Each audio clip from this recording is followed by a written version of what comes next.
They came with open arms and silver tongues, promising unity, technology, and peace. Humanity believed, we welcomed them, we trusted them. But behind the alien smiles were hidden machines. Beneath their gifts were shackles. They didn't see warriors. They saw resources. They didn't expect resistance. They expected obedience. They harvested our minds, infiltrated our world, and thought we'd never notice. They thought Earth would go quietly, but they forgot what humans do when betrayed. They forgot the fire we carry in our blood, and soon, they would regret ever crossing the species that taught war how to evolve. This is the story of Earth's fall and humanity's rise from the ashes. The false promise. The morning sky over Geneva turned silver as massive ships descended through Earth's atmosphere. Ambassador Elena Rodriguez stood at the window of the United Nations headquarters, watching vessels larger than entire city blocks settle onto the prepared landing zones. After 47 years of life, including 20 years in diplomatic service, she thought she had seen everything. She was wrong. The Zephyrian Confederation had made first contact 3 months ago with a simple radio transmission that had stunned the world. They claimed to represent over 2,000 civilizations across the galaxy, and extended an invitation for humanity to join what they called the greatest alliance in cosmic history. Today was the day that invitation would be formally presented. Elena adjusted her navy blue suit and checked her reflection one final time. As Earth's lead negotiator, she carried the hopes and fears of 8 billion people.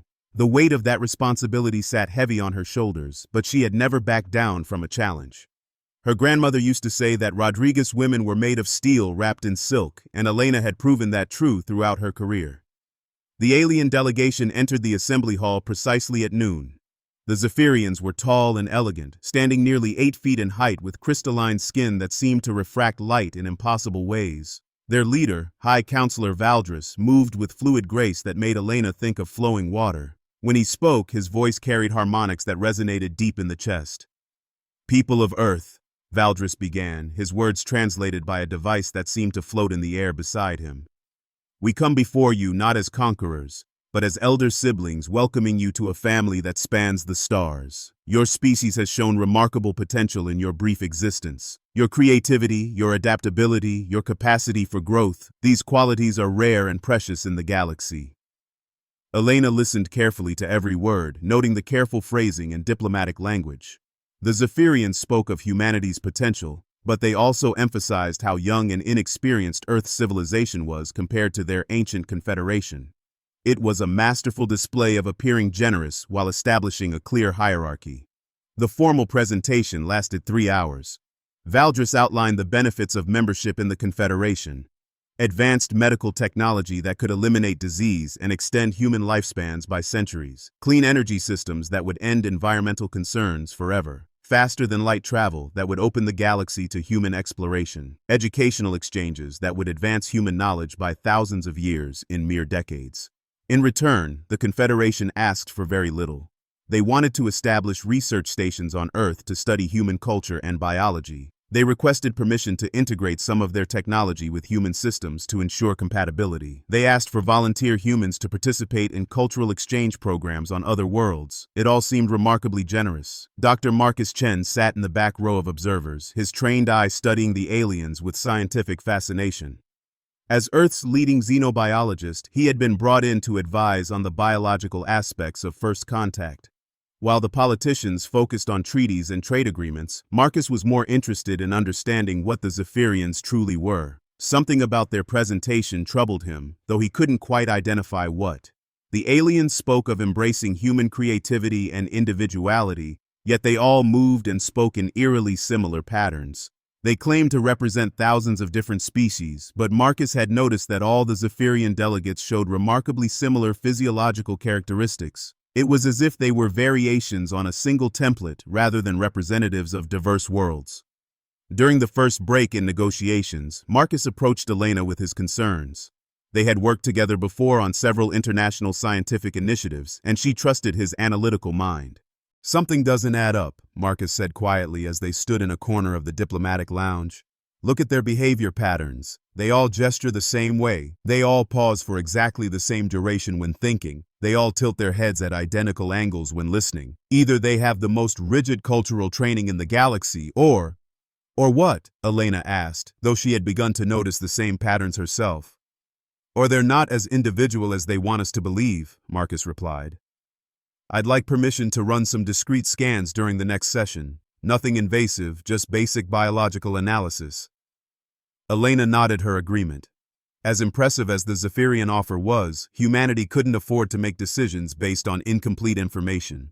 The negotiations continued for 2 weeks. The Zephyrians were patient and accommodating, addressing every human concern with reasonable explanations and generous compromises. They agreed to share their medical technology freely, to provide energy systems with no strings attached, and to offer educational opportunities to any humans who wanted to participate. By the end of the 2nd week, world leaders were ready to sign the alliance treaty. The benefits were simply too significant to ignore. Humanity would join the Galactic Confederation as junior partners with the promise of full membership once they had adapted to galactic civilization. Elena found herself torn between excitement and unease. The opportunity was incredible, but Marcus's biological scans had revealed disturbing information. The Zephyrians weren't just similar to each other, they were genetically identical. Every single member of their delegation shared the same DNA patterns as if they were clones or components of a larger organism. When Elena confronted Valdris about this discovery, his explanation was smooth and reasonable. The Zephyrians, he explained, had evolved beyond individual biological diversity. They had achieved what they called optimized existence by perfecting their genetic template and sharing consciousness across their entire species. It was, he claimed, the natural evolution of any sufficiently advanced civilization. Your species will understand this gift in time, Valdris said with what seemed like genuine warmth. The chaos of individual consciousness creates so much unnecessary suffering. When you achieve unity of purpose and thought, you will find peace that your current existence cannot imagine. Elena felt a chill run down her spine at those words, but the treaty had already been approved by the UN Security Council and signed by every major world leader. Humanity was now part of the Galactic Confederation, whether she had reservations or not. The integration began immediately. Zephyrian research stations were constructed in major cities around the world, their crystalline structures rising like geometric flowers from the earth. Human volunteers by the thousands signed up for cultural exchange programs, eager to explore alien worlds and expand their understanding of the universe. Dr. Chen was among the first humans invited to tour a Zephyrian research facility. The installation outside São Paulo was a marvel of alien engineering, with walls that seemed to shift and change configuration based on need.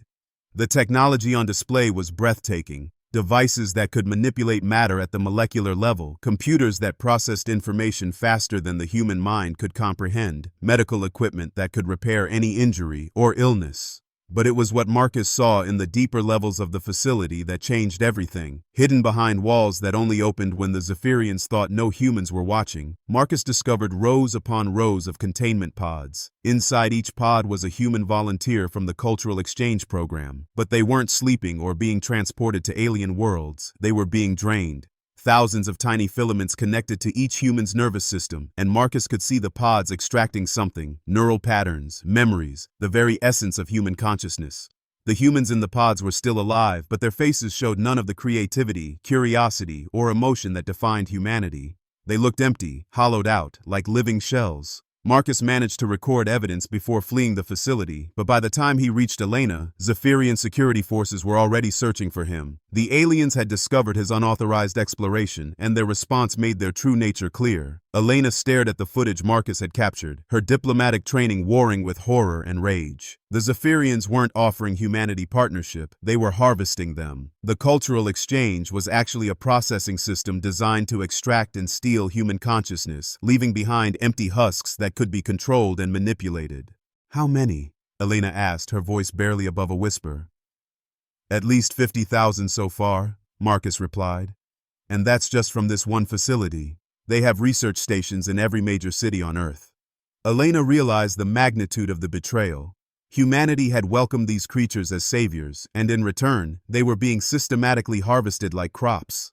The Zephyrians weren't interested in human creativity and individuality. They wanted to steal those qualities and add them to their collective consciousness. The emergency protocols Elena activated had been prepared in secret by a small group of military leaders who had never trusted the alien alliance. General Patricia Hayes had insisted on developing contingency plans despite widespread criticism from world leaders who believed such preparations were unnecessary and potentially insulting to their new alien partners. As alarms began sounding in hidden facilities around the world, Elena realized that General Hayes had been right to prepare for the worst.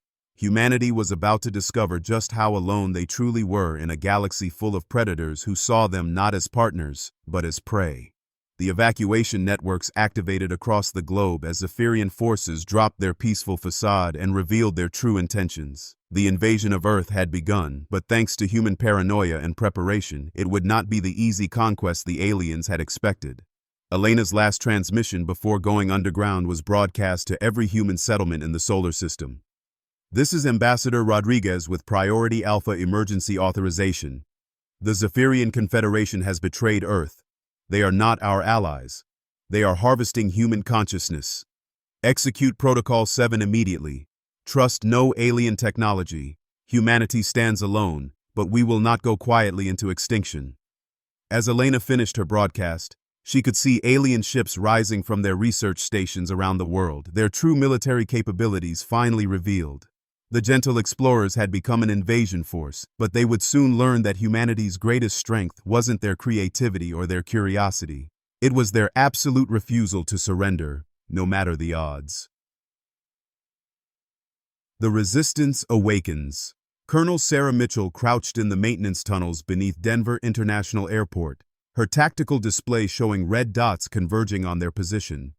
The Zephyrians had been hunting her resistance cell for 3 weeks now, ever since the emergency evacuation protocols had activated. What the aliens didn't know was that humans had been preparing for this moment longer than anyone realized. Sarah had served in special operations for 15 years before being recruited into Project Backup, a classified program that General Hayes had initiated shortly after first contact. While the world celebrated humanity's entrance into galactic civilization, a small group of military leaders had quietly prepared for the possibility that their new alien friends might not be as friendly as they appeared. The resistance fighter beside her, Lieutenant Jake Morrison, checked his modified rifle one final time. Human weapons had been upgraded with reverse-engineered alien technology over the past months, though the Zephyrians didn't know their own equipment had been secretly copied and improved upon by human engineers. Jake had been one of the first volunteers for the cultural exchange program, but his military training had helped him recognize the harvesting process and escape before his consciousness could be stolen. "Colonel, we have movement on level 7, whispered Dr. Lisa Park through their encrypted communication system. Lisa had been working in one of the Zephyrian research facilities when Dr. Chen's discovery had been broadcast. Her knowledge of alien technology had proven invaluable to the resistance, especially her understanding of how the consciousness extraction process worked. Sarah made a quick decision. They had spent too much time in this location already, and the Zephyrians were closing in. It was time to reach the extraction point and join the main evacuation effort. Humanity's survival depended on getting as many people as possible to the hidden colonies in the outer solar system. The emergency tunnels led to a disguised transport hub that officially didn't exist. For 2 years, construction crews had been building secret infrastructure under the cover of routine maintenance projects. Maglev trains capable of reaching orbit in minutes waited behind walls that looked like solid rock. The trains were powered by fusion reactors that human scientists had developed by studying captured Zephyrian technology. David Park, Lisa's brother and one of Earth's most brilliant engineers, had led the reverse engineering effort. While the aliens shared some of their technology openly, they had no idea that human scientists were secretly analyzing and improving upon everything they received. David's team had not only copied alien designs but had found ways to make them better. The most important discovery was that Zephyrian technology relied heavily on quantum entanglement networks.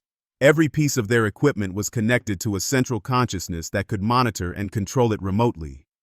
Human versions of the same technology included isolation protocols that prevented outside interference. The aliens could track their own devices, but they were blind to human modifications.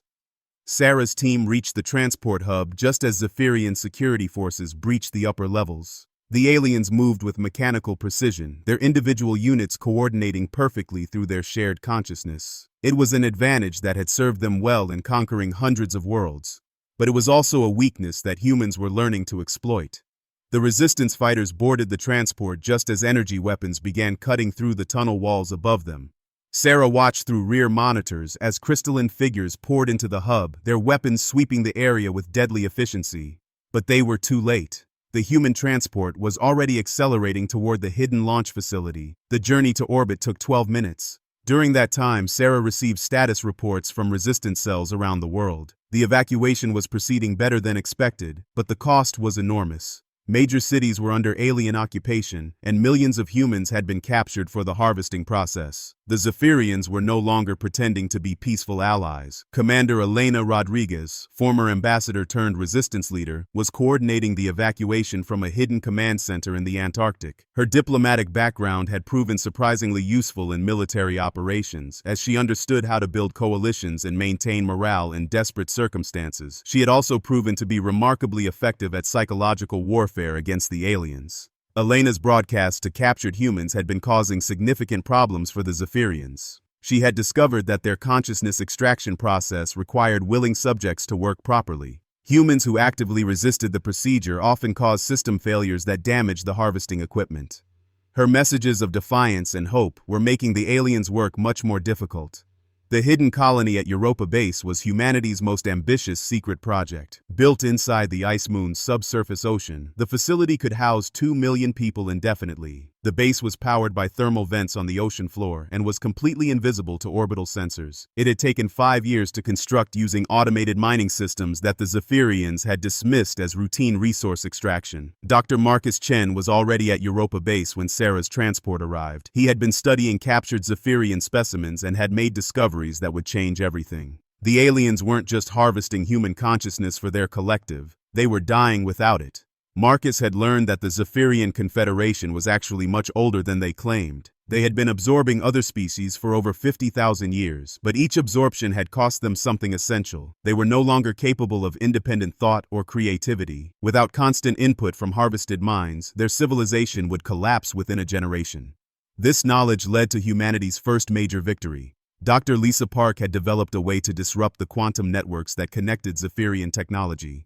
By broadcasting specific interference patterns, human forces could temporarily blind alien sensors and disable their weapons. The technique only worked for short periods before the aliens adapted, but it was enough to give human forces a fighting chance. The first successful strike came at the lunar mining facility where the Zephyrians had established a major processing center. Commander Rodriguez led a team of 50 resistance fighters equipped with human-modified alien technology. They used Lisa's disruption technique to disable the facility's defenses, then destroyed the consciousness extraction equipment and freed over 10,000 captured humans.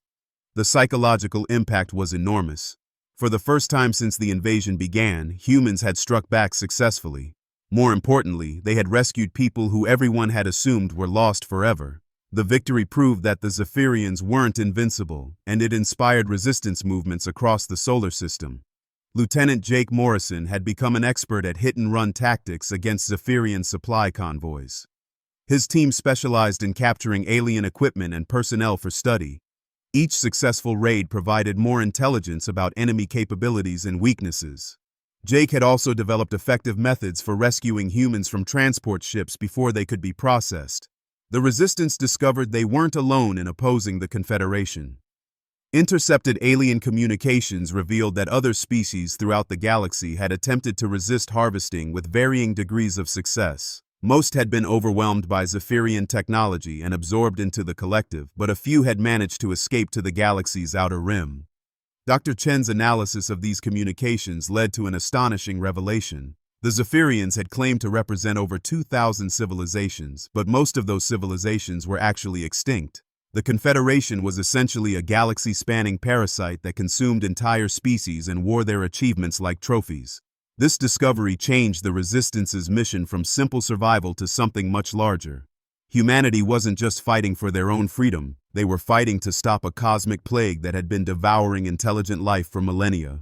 The weight of that responsibility was staggering, but it also provided powerful motivation. Colonel Mitchell established training facilities at the hidden colonies where rescued humans learned to use captured Zephyrian technology. The aliens' equipment was superior to anything humans had previously developed, but it required a different way of thinking to operate effectively. Humans had to learn to work as individuals, while the aliens operated as a collective consciousness. The breakthrough came when David Park figured out how to interface human neural patterns with alien technology without losing individuality. His neural bridge devices allowed humans to access access Zephyrian systems while maintaining their independence and creativity. It was the key to turning alien advantages against them. Sarah's next mission was the most ambitious yet. Intelligence gathered from rescued humans indicated that the Zephyrians were preparing to launch a final harvesting wave that would capture the remaining free human population. The aliens had learned from early resistance successes and were adapting their tactics accordingly. The resistance had one chance to disrupt the operation. A massive Zephyrian fleet was gathering near Mars, preparing to deploy advanced harvesting ships throughout the solar system. If that fleet succeeded, humanity would be finished. But if the resistance could destroy or capture those ships, they would gain enough alien technology to level the playing field. Elena Rodriguez made the decision that would define humanity's future. Instead of continuing defensive operations, the resistance would launch an all-out attack on the Zephyrian fleet. It was an enormous risk, but the alternative was certain extinction. Dr. Lisa Park had one final surprise for the aliens. Her analysis of Zephyrian quantum networks had revealed a critical vulnerability. If multiple disruption signals were broadcast simultaneously from different locations, the interference patterns would cascade through the entire alien communication system. For a brief period, every Zephyrian ship and facility would be completely blind and helpless. The attack was scheduled for 48 hours after the alien fleet reached full assembly. Resistance cells throughout the solar system would coordinate their efforts in the largest military operation in human history. Success would mean freedom for humanity and hope for the entire galaxy. Failure would mean the end of human civilization.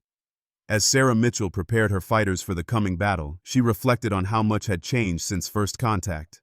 Humanity had entered the galactic community as naive children, eager to learn from their advanced alien neighbors. They were about to respond to betrayal with a fury that would shake the stars themselves.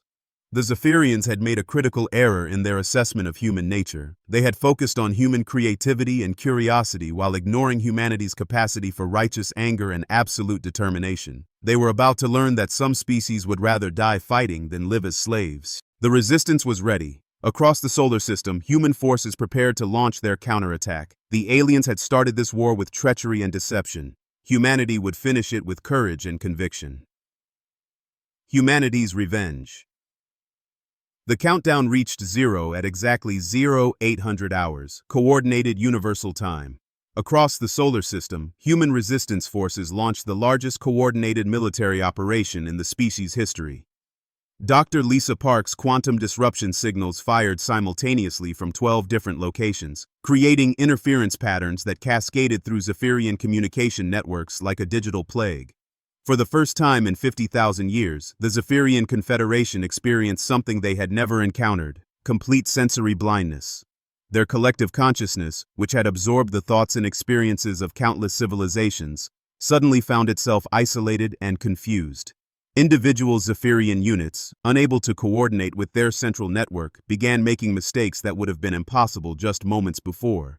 Colonel Sarah Mitchell led the assault on the Zephyrian fleet near Mars. Her strike force consisted of 200 captured and modified alien ships crewed by humans who had spent months learning to operate technology that was never meant for individual minds.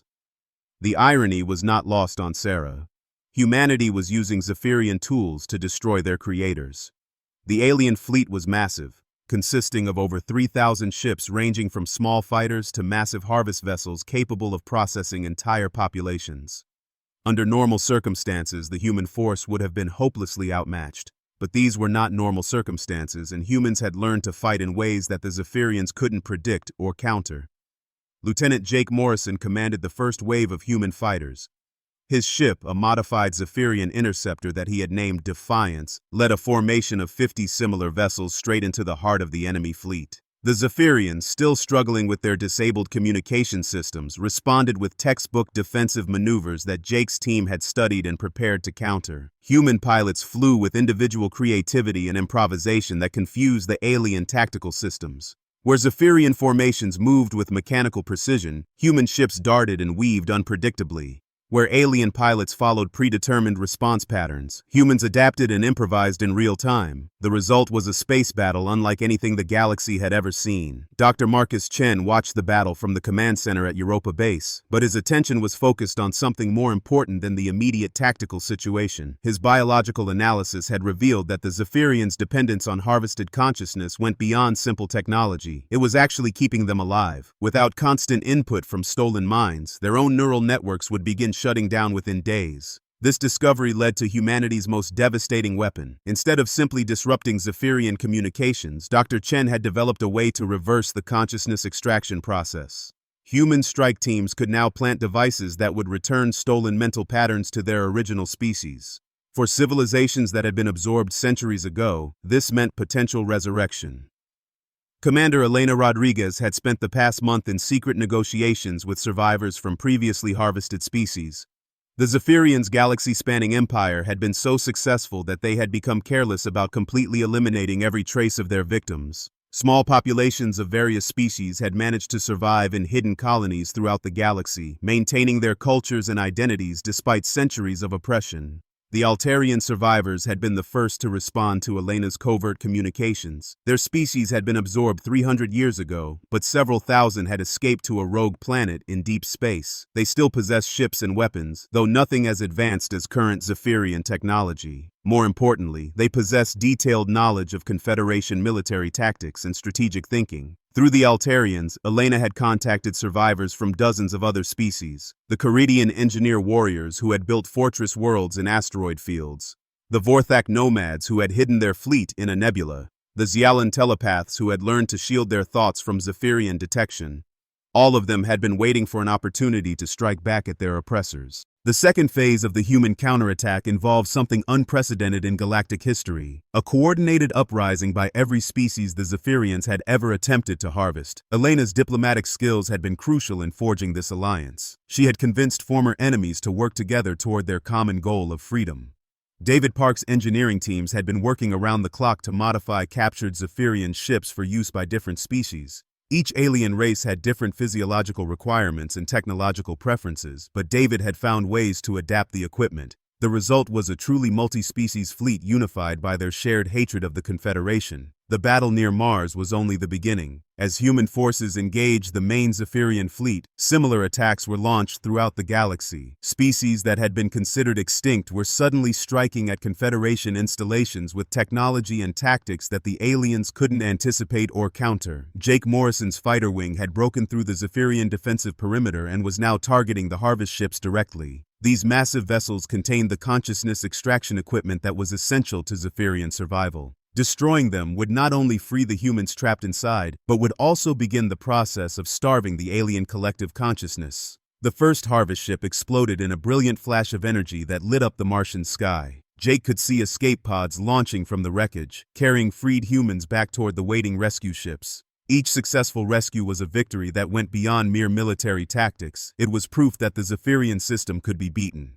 Sarah Mitchell had led her assault group to the command ship at the center of the alien fleet. Intelligence suggested that this vessel contained the primary quantum processor that coordinated Zephyrian operations throughout the solar system. If they could capture or destroy it, the remaining alien forces would be reduced to isolated units that could be defeated individually. The command ship was enormous, easily 10 times larger than anything humans had ever built. Its crystalline hull reflected light in patterns that hurt to look at directly, and its weapon systems were more advanced than anything the Resistance had previously encountered. But it was also designed to fight enemies who followed predictable tactical patterns. Human forces had no intention of being predictable. Dr. Lisa Park had developed a new application of her quantum disruption technology specifically for this assault. Instead of simply jamming Zephyrian communications, her latest device could inject false signals into their network. The aliens would receive orders that appeared to come from their own command structure, but were actually generated by human computer systems. The confusion this created was devastating. Zephyrian ships began firing on each other as their compromised systems identified friendly forces as enemies. Defensive formations broke apart as units received contradictory orders. The aliens' greatest strength, their perfect coordination, had become their greatest weakness. Marcus Chen's consciousness restoration devices were being deployed throughout the alien fleet. Each successful activation returned stolen memories and personalities to their original species. The Zephyrians discovered that their collective consciousness was literally falling apart as the mental patterns they had stolen over millennia were returned to their rightful owners. The psychological impact was even more significant than the military effect. For the first time in their existence, individual Zephyrians began experiencing fear, doubt, and confusion as their shared consciousness fragmented. They had become so dependent on absorbed thoughts that they had forgotten how to think independently. Elena Rodriguez received reports from across the galaxy as the multi-species uprising gained momentum. The Altarians had successfully destroyed a major Confederation shipyard. The Caridians had liberated 3 processing worlds. The Vorthak fleet had captured an entire Zephyrian battle group. Dozens of other species were striking at targets throughout the galaxy with increasing coordination and effectiveness. The turning point came when David Park's engineering team successfully captured the command ship's quantum processor intact. For the first time, humans had access to the central coordination system that managed Zephyrian operations across multiple star systems. More importantly, they now had the ability to track down every piece of stolen consciousness in the Confederation database. The final battle took place not in space, but in the digital realm of the Zephyrian collective consciousness itself. Dr. Chen and Dr. Park led a team of human-computer specialists in a direct assault on the alien neural network.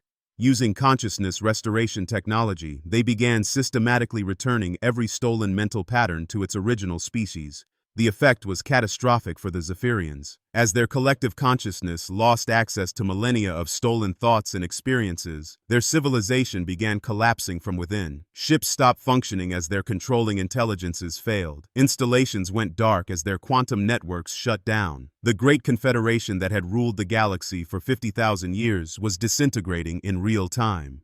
Sarah Mitchell stood on the bridge of the captured command ship, watching as Zephyrian forces throughout the solar system simply stopped fighting.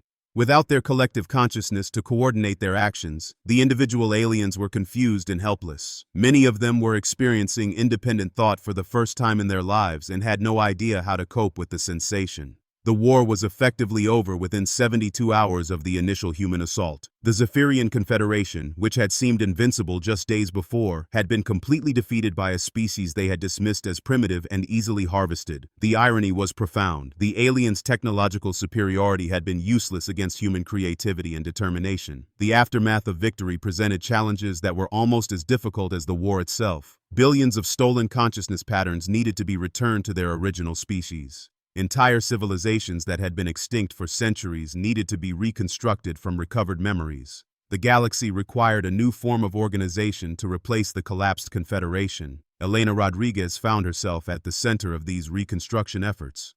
Her diplomatic experience was invaluable in negotiating between species that had been enemies for millennia before being absorbed by the Zephyrians. The new galactic alliance that emerged from these discussions was based on principles that the Confederation had never understood: cooperation, mutual respect, and individual freedom. Dr. Chen's biological studies revealed that many Zephyrians could potentially recover their individual consciousness if given proper treatment. Unlike their victims, the aliens had not been physically destroyed by the harvesting process. They had simply been subsumed into a larger collective. With careful therapy and neural reconstruction, some of them might be able to become independent beings again. The process of galactic reconstruction took years, but humanity played a central role throughout. Human engineers helped rebuild devastated worlds. Human diplomats mediated disputes between recovering civilizations. Human scientists shared the knowledge they had gained about consciousness extraction and restoration.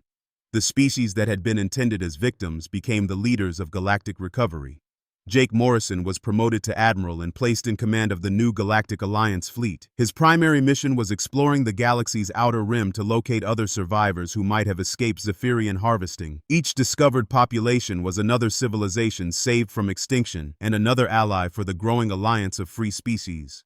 David Park established the Galactic Engineering Institute, where representatives from every species could learn to understand and modify Zephyrian technology for peaceful purposes. The Institute became a symbol of cooperation and shared knowledge, everything the Confederation had pretended to be but never actually was. The story of humanity's defiance spread throughout the galaxy like wildfire. Species that had never heard of Earth learned about the strange aliens who had refused to accept defeat and had somehow overthrown their oppressors. Songs were written, monuments were built, and legends were born. But perhaps the most important legacy was the principle that humanity had established through their resistance. Never again would the galaxy accept the premise that advanced civilizations had the right to harvest or exploit less developed species.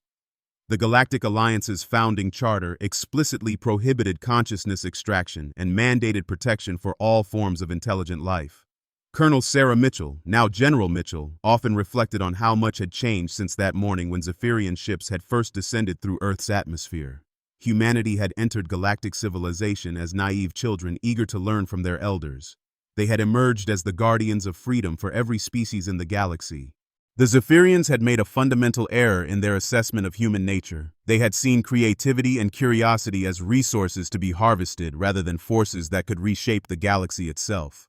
They had encountered a species that would rather die fighting than live as slaves, and they had learned too late that some forms of determination cannot be defeated by superior technology. In the end, humanity's revenge had indeed shaken the stars. But more than that, it had lit a fire of freedom that would burn throughout the galaxy for generations to come. The species that had once feared the darkness between the stars now carried light to every corner of the cosmic void, ensuring that no civilization would ever again face the horror of consciousness harvesting alone. The galaxy was free, and humanity had shown that freedom was worth any price.